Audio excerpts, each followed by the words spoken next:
ងពីវិធីនៃការ check មើលព័ត៌មានរបស់ file នីមួយៗដែលយើងដំឡើងឬមួយក៏មាននៅលើ computer អញ្ចឹងដើម្បីងាយស្រួលយល់ថាព័ត៌មានហ្នឹងខ្ញុំចង់មានន័យថាម៉េចទោះយើងលើកជាឧទាហរណ៍វិញ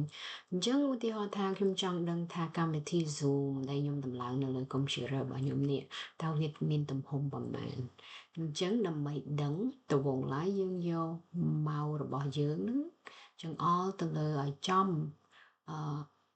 កម្មវិធី Zoom បន្តមកទៀតយើងយក mouse ខាងឆ្វេង click លើពាក្យហ្នឹងកម្មវិធី Zoom បន្តមក mouse ខាងស្ដាំ click មួយមក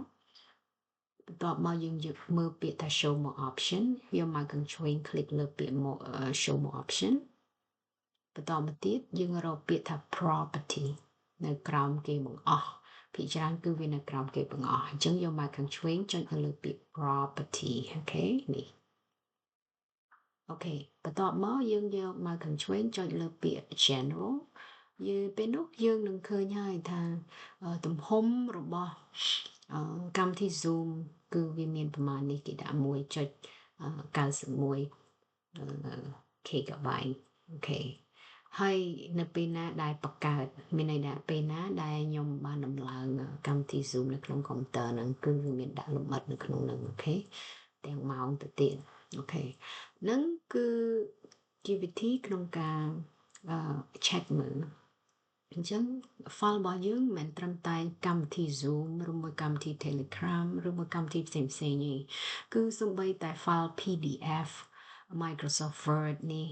ឬមួយក៏វីដេអូរូបថតយើងអាច check មើលបានដូចគ្នាដោយយើងគ្រាន់តែប្រើវិធីដដែលៗមិញហ្នឹងគឺត្បូងឡើយឥឡូវឧទាហរណ៍ទី2ដើម្បីយើងស៊ាំខ្ញុំលើកជាឧទាហរណ៍វីដេអូអូខេឧទាហរណ៍ថាខ្ញុំចង់ដឹងវីដេអូហ្នឹងវាមានទំហំប្រហែលអូខេត្បូងឡើយយើងត្រូវយក mouse ចង្អុលឲ្យចំទៅលើ file ដែលយើងចង់ដឹងព័ត៌មាននេះអញ្ចឹង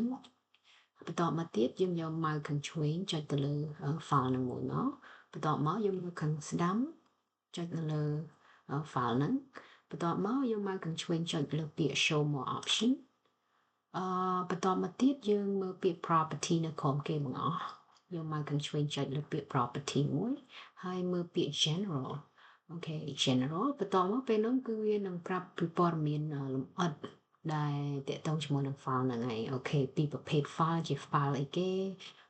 PM4 មានន័យថាជាវីដេអូវាមានទីតាំងនៅតាណាខ្លះនៅលើកុំព្យូទ័ររបស់យើងអូខេដូចជាក់ស្ដែងគឺវានៅលើ desktop អូខេនេះ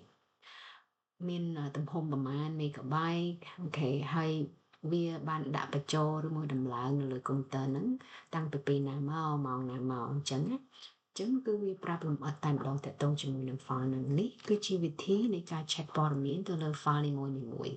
នៅលើកុំព្យូទ័ររបស់យើងអូខេ